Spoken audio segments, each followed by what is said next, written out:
चलिए आज का सेशन स्टार्ट करते हैं। और आज जो हम लोग पढ़ेंगे मैथ सेट होने वाला है 24, ठीक है, जो कि बैंक, एसएससी, रेलवे के लिए ये इम्पोर्टेंट प्रश्न रहेगा। और आज जो है हम लोग 10 प्रश्नों को देखेंगे जो कि 10 बाई 10 के रूप में चल रहा है। और ये डेली आपको एक सेट के रूप में मिल रहा है ऑनलाइन।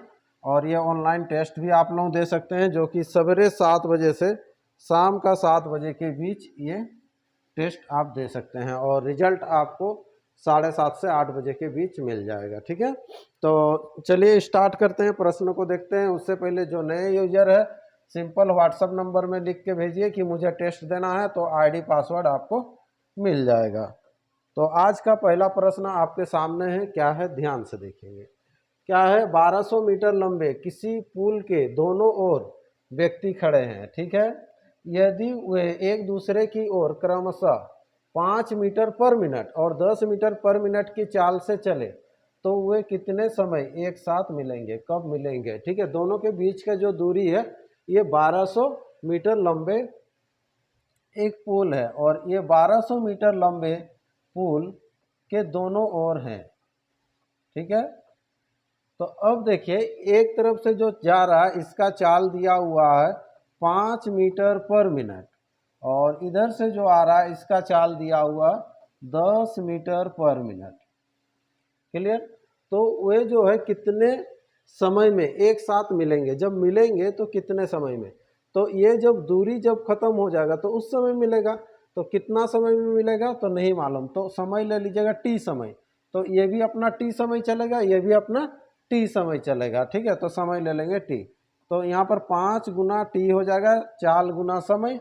तो इधर से ये जाएगा और उधर से जो आ रहा है इसका भी हो जाएगा 4 गुना समय, उतना ही समय है ना। दोनों को जोड़ेंगे तो जोड़ने के बाद टोटल 1200 दूरी आपका खत्म हो जाना चाहिए, ठीक है। तो अब यहाँ पर 5t और 10t यानी कि 15t इक्वल टू 1200, ठीक है। 15 अट्ठे होता है 120, तो यहाँ पर हो जाएगा 80। तो t बराबर जो समय लगेगा ये 80 मिनट का समय लगेगा। चलिए, ये आपका पहला आज क्वेश्चन का ये आंसर है, जो कि ऑप्शन हो जाएगा बी, इसका राइट आंसर हो जाएगा, ठीक है। क्लियर है ये। चलिए, तो नेक्स्ट प्रश्न देखते हैं, अगला क्वेश्चन। अगला क्वेश्चन रहा आपके सामने, ये क्या कहता है देखिए। किसी संख्या के 3/4 का 2/3 कितने के बराबर है। सिंपल सा सवाल है, ठीक है। किसी संख्या का, है ना, तो किसी संख्या का जो है 3/4, किसी संख्या का 3/4 का 2/3 का 2/3, ठीक है। तो किसके बराबर है, संख्या का 1/2, संख्या का 1/3। तो ये संख्या को ऐसे ही रहने दीजिएगा, ठीक है। तो यहाँ पर देखिए 3 3 कट जाएगा, इसको जब काटिएगा तो ये कितना हो जाएगा, ये 2 होगा, ठीक है। तो x गुना हो जाएगा कितना, 1/2, यानी कि संख्या का 1/2 के बराबर है। ऑप्शन ए इसका राइट आंसर, ठीक है। चलिए नेक्स्ट प्रश्न बढ़ते हैं, अगला क्वेश्चन है। सेकेंड बहुत ही आसान था। तीसरा है, 1:2:3:4 के अनुपात के 4 संख्याएं हैं। 4 संख्याएं आपको दिया गया है इस रेशियो में, उन संख्याओं का योग है 16। तो यहाँ पर आप योग कर लीजिएगा, 1 2 3 4 का योग कितना हो जाएगा। तो यहाँ पर 4 3 7 8 9 1 10, 10 के बराबर कर लेंगे कितना, 16। 10 के बराबर कितना, 16 आपको मिलेगा। पहली और चौथी संख्या का योग के बराबर क्या है, तो पहला और चौथी संख्या दोनों का योग कितना हो जाएगा, 5। तो 5 के बराबर कितना हो जाएगा, तो सिंपल देखो 10 का आधा 5 है, तो 16 का आधा कितना हो जाएगा, 8 हो जाएगा। तो इस प्रश्न का आंसर हो जाएगा 8। ऑप्शन बी इसका राइट आंसर हो जाएगा। ये प्रश्न संख्या 3 है, ठीक है। चलिए, तो नेक्स्ट प्रश्न की ओर बढ़ते हैं। अगला क्वेश्चन आपको मिलेगा, क्वेश्चन नंबर 4। किसी भिन्न के अंश और हर 2:3 के अनुपात में है, ठीक है। यदि अंश में से 6 घटाया जाए और परिणाम वह भिन्न है जिसका मान प्रारंभिक भिन्न का 2/3 है। प्रारंभिक भिन्न का अंश क्या है, ठीक है। तो पहले अंश हम लोग ले लेते हैं। पहले का जो है ये 2:3 के रूप में था, तो 2x बाई ले लीजिए 3x। ये पहले का स्थिति ऐसे है। यदि अंश में से 6 घटाया जाए, तो अंश में से हम लोग क्या करेंगे, 6 घटाएंगे, यहाँ 6 घटा देंगे अंश, ठीक है। भिन्न बराबर क्या होता है, अंश बट्टा हर होता है। 6 घटा देंगे तो इसका जो रिजल्ट जो आएगा परिणाम है ना, परिणाम वह भिन्न है जिसका मान प्रारंभिक भिन्न का 2/3 होगा। तो प्रारंभिक भिन्न क्या था हम लोग का 2x/3x यह था ना, इसका जो हो जाएगा कितना हो जाएगा 2/3 हो जाएगा। ये आपसे कह रहा है, ये बराबर लग जाएगा। तो प्रारंभिक भिन्न का अंश क्या है, मतलब 2x का मान आपको निकालना है, ठीक है। और यहाँ पर क्या होगा, ये आपको गुना करना पड़ेगा, ठीक है। तो ये नीचे काट सकते हैं, लेकिन ऊपर तो वो कटेगा नहीं, नीचे काट सकते हैं। ये 3x, ये 3x कटेगा नीचे, उसके बाद ये गुना हो जाएगा, कितना हो जाएगा, ये 6x माइनस ये 18 इक्वल टू हो जाएगा ये 4x, है ना। चलिए, तो इधर जब ये 4x आएगा तो क्या हो जाएगा 2x हो जाएगा, और ये 18 चला जाएगा तो 18, 2x बराबर ही आपको निकालना था क्योंकि ये 2x अंश, ठीक है। तो यहाँ पर क्या हो जाएगा, ऑप्शन बी इसका राइट आंसर हो जाएगा। चलिए, ये क्वेश्चन नंबर 4 का। नेक्स्ट बढ़ते हैं, अगला क्वेश्चन है आपके सामने क्वेश्चन नंबर 5। एक व्यक्ति अपनी आय का 1/4 भाग, एक व्यक्ति जो है अपनी आय का 1/4 भाग भोजन पर, 2/3 भाग घर के किराए पर, और शेष जो 630 रुपया है उसको दूसरी वस्तुओं पर खर्च करता है। उसके घर का किराया कितना है, घर का जो किराया है कितना है। तो सबसे पहले आय हम लोग मान लेते हैं। आय आप ऐसा मानिएगा कि जो बाई में बोल रहा है वो कटना चाहिए। तो 3 और 4 का गुणनफल ले लेंगे, टोटल आय ले लेंगे हम लोग 12 लेंगे। कितना लेंगे, 12, 12 लेंगे, ठीक है। अब क्या है ना कि एक व्यक्ति अपनी आय का 1/4 भाग, तो 1/4 भाग जब करेंगे, इसका 1/4 निकालेंगे तो कितना हो जाएगा, ये 3 होगा, है ना। भोजन पर, किस पर, भोजन पर, ये भोजन पर खर्च करता है, ठीक है।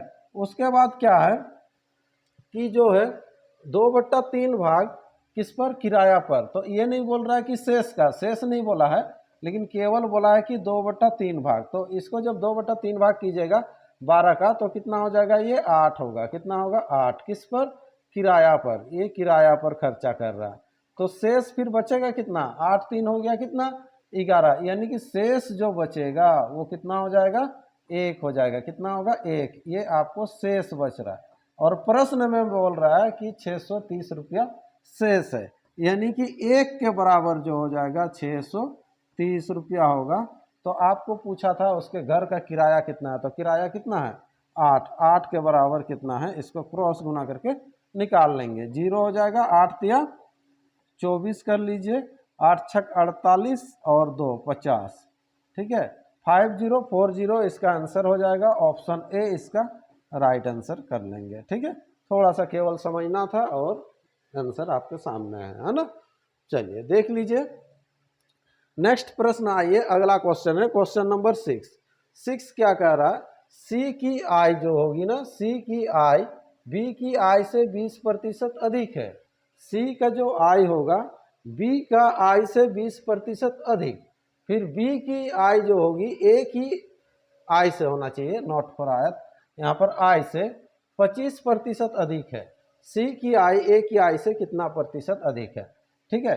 तो यहाँ पर चलो पहले सी का बोला तो सी का ही ले लेते हैं। सी की जो आय होगी बी की आय से 20% अधिक, ठीक है। सी की आय बी से 20% अधिक, तो बी का आपको लेना पड़ेगा 100, तो यहाँ पर हो जाएगा ये 120, ठीक है। फिर ए और बी में तुलना किया गया था, बी की जो आय होगी ए की आय का 25, ए की आय से 25% अधिक, तो ए की आय अगर हम लोग 100 लेंगे तो यहाँ पर कितना हो जाएगा, 125 हो जाएगा। क्लियर है। अब तीनों का यहाँ से हम लोग आय निकाल लेंगे। उसके लिए यहाँ आपको भरना पड़ेगा, ये इधर जो आएगा वो होगा, यहाँ पर भी ये भर लेंगे, ठीक है। और सीधा सीधा ताकि गुना करेंगे, नहीं तो फिर अब क्रॉस गुना भी कर सकते हैं, ठीक है। इसको पहले काट लीजिए, यहाँ पर हो जाएगा 25 चौके, ये 25 पचे, 20 से काटते हैं, 20 छक और 20 पचे, ठीक है। ये 5 का बगल में ये 5 आ जाएगा, ये 5 का बगल में ये 5 आ जाएगा, ठीक है। क्लियर। अब क्या करेंगे, सीधा सीधा गुना होगा, 6 पचे 30, 5 पचे 25 और 5 चौके 20, ठीक है। फिर ये 5 से कटेगा, तो 5 से कटेगा तो कितना हो जाएगा, ये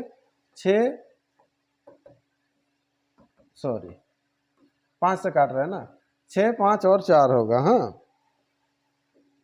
यहाँ पर हो जाएगा कितना, ये 5 हो जाएगा, 6 5 4 होगा। क्या बोल रहा है, सी की आय ए की आय से कितना प्रतिशत अधिक है, सी की जो आय है ए का आय से कितना प्रतिशत अधिक है। तो पहले अधिक कितना है वो देखो, 2 अधिक है किससे, ए की आय से, तो ए का कितना 4, नीचे लिखेंगे प्रतिशत निकालना है, गुना 100 कर दीजिएगा, ये कट जाएगा कितना हो जाएगा ये 2 से जब इसको काटेंगे तो कितना हो जाएगा ये 50, तो 50% आंसर हो जाएगा इस प्रश्न का। और ये हो जाएगा ऑप्शन नंबर आपको बी, ये ऑप्शन बी इसका राइट आंसर हो जाएगा। ठीक है, चलिए समझ में आ रहा है ये। ठीक है, अगला प्रश्न बढ़ते हैं नेक्स्ट क्वेश्चन की ओर। तो अगला क्वेश्चन आपसे क्या कहता है, ध्यान से देखते जाइए। कोई व्यापारी अपनी चीजों पर क्रय मूल्य से 20% अधिक मूल्य अंकित कर देता है। ठीक है, कोई व्यापारी जो है जितना में खरीदा है उससे 20% अधिक एमआरपी रखता है, कि फिर क्या कहता है, वह अपने ग्राहकों को इस अंकित मूल्य पर 8% का बट्टा देता है, मतलब 8% डिस्काउंट देगा। ठीक है, चलिए कोई बात नहीं, तो उसका प्रतिशत लाभ क्या है। तो यहाँ पर देख लीजिए, सिंपल हम लोग बनाते हैं कि सीपी आप मान लीजिएगा 100, कितना मानेंगे 100, कॉस्ट प्राइस 100 है, तो एमआरपी जो रखेगा ना वो कितना रखेगा 20% ज़्यादा, यही बोला है 20% ज़्यादा, तो 120 रखेगा, ये रखेगा। अब बेचेगा कैसे, इस अंकित मूल्य पर 8% का बट्टा देता है, तो बट्टा देगा मतलब डिस्काउंट देगा, तो 120 का 8% इधर निकाल लो, 120 का ये 8% कीजिएगा। ठीक है, तो यहाँ पर कितना हो जाएगा, 0 0 कट जाएगा, यहाँ पर 12 8 96, 12 8 कितना 96, यानी कि ये हो जाएगा 9.6, तो 9.6 जो है वो डिस्काउंट देगा। तो 9.6 अगर आपको छोड़ता है, ठीक है, 9.6 अगर छोड़ेगा तो बेचेगा कितना में, तो यहाँ घटा देते हैं। देखिए अगर 10 रहता तो सीधा 110 होता, तो 110 दशमलव कितना हो जाएगा, ये 4 होगा, 110 दशमलव कितना होगा 4 होगा। तो पूछा है उसका प्रतिशत लाभ क्या है, तो 100 में खरीदा, 110.4 में बेचा, तो 10.4% का उसको लाभ होगा। ऑप्शन कौन सा है, ऑप्शन बी इसका राइट आंसर है इस प्रश्न का। ठीक है, चलिए अगला प्रश्न बढ़िए, क्वेश्चन नंबर 8 क्या कह रहा देखिए। वह छोटी से छोटी संख्या जिसे 18 से गुना किया जाए तो सभी अंक 6 हो जाएंगे। वह छोटी सी छोटी संख्या आपको बताना है जिसको कि 18 से गुना किया जाए तो सभी अंक क्या हो जाएगा 6 हो जाएगा। तो ये ट्राई कर सकते हैं, 8 को अगर 4 से गुना करेंगे, ये संख्या है, तो 18 को यानी कि 8 को ही कीजिए ना, सभी अंक तो 6 हो जाएगा ना, 8 चौके 32 होगा, 8 सते 56 हो रहा है, ये तो 2 हटा दो। ठीक है, ये दोनों में से किसी एक को चेक कर लो नॉर्मल, ये 37 को अगर गुना करते हैं 18 से, ठीक है, ये 8 सते कितना हो जाएगा, ये 56 हो जाएगा, 8 तिया 24, 24 और 5 कितना हो जाएगा, ये 29 हो जाएगा। ठीक है, और ये 37, ठीक है, तो ये भी 6, 16 और इधर 6, तो सभी संख्या आ गया, तो आंसर क्या हो जाएगा इसका, बी इसका राइट आंसर हो जाएगा, है ना। तो इस तरह से आप चेक करके भी कर सकते हैं। ठीक है, चलिए नेक्स्ट प्रश्न बढ़ते हैं, अगला क्वेश्चन है। अगला क्वेश्चन आपके सामने है, एक मोटर गाड़ी 5 सेकंड में 50 मीटर चलती है तो किलोमीटर प्रति घंटा में उसकी चाल क्या है। तो चाल आपको निकालना, चाल बराबर होता है दूरी बट्टा समय, तो दूरी हो जाएगा 50 बट्टा समय कितना है 5 सेकंड, हाँ 5 सेकंड, तो ये मीटर पर सेकंड है, किलोमीटर प्रति घंटा में चेंज करना है तो 18/5 से इसको गुना किया जाता है। ठीक है, अब देखिए यहाँ पर सिंपल आपको दिख रहा है, ठीक है, यहाँ से जब कटेगा तो ये पर कितना हो जाएगा, ये 10 होगा, 5 से काटिएगा तो कितना होगा, ये 2 होगा, और 18 दूना जो हो जाएगा ये 36 किलोमीटर पर आवर आंसर हो जाएगा ऑप्शन बी। इस सेट में केवल बी ही आते गया सब ऑप्शन, चलिए कोई बात नहीं।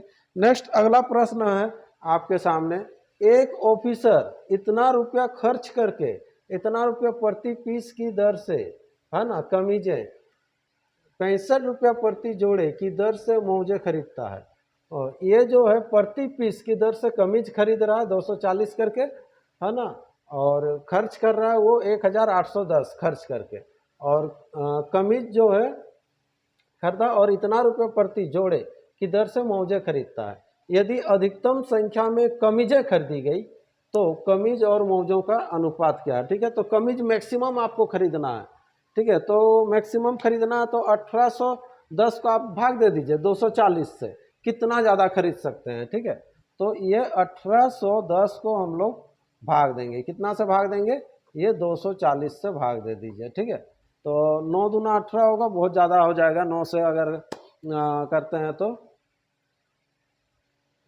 7 से कीजिए, 7 से करके देखिए, यहाँ पर लगेगा आपको जीरो, जीरो होने से कितना हो जाएगा, और इधर 7 चौक 28, चलो ये 28 हो गया, 7 दूना 14, 14 और 2 यहाँ पर हो जाएगा 16, कितना होगा 16, 240 से कम बचना चाहिए, यहाँ पर जीरो हो जाएगा और इधर 3 हो गया और इधर कितना हो जाएगा, ये 1 हो जाएगा, 130 बच रहा है। ठीक है, यानी कि आपको जो है कमीज जो खरीदना पड़ेगा, मैक्सिमम कमीज कितना खरीदेंगे, 7 खरीदेंगे, कमीज 7, तो ये 7 और कुछ आएगा, तो ठीक है चलो देखते हैं ये दोनों में से कौन सा आता है।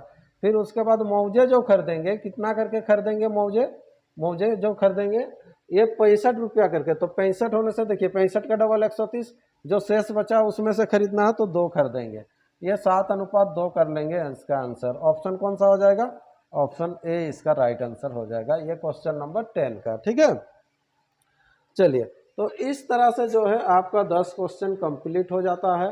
तो ये सेट, एक सेट कंप्लीट होता है, फिर एक नए सेट के साथ आएंगे और हर दिन आपको सेट मिल रहा है और कंटिन्यू इसको प्रैक्टिस करते रहिए। बाद बाकी तो आप लोग समझ सकते हैं कि स्कोर किस तरह से इम्प्रूव कर सकते हैं, और किसी प्रकार का किसी को दिक्कत है सेट में तो कमेंट कर सकते हैं। ठीक है, या क्वेश्चन का संख्या बढ़ाना है तो क्वेश्चन बढ़ा देंगे। ठीक है, लेकिन कंटिन्यू आप लोग टेस्ट देते रहिए। ठीक है, चलिए आज का सेशन को ही रखते हैं, फिर एक नए सेशन के साथ फिर मिलते हैं।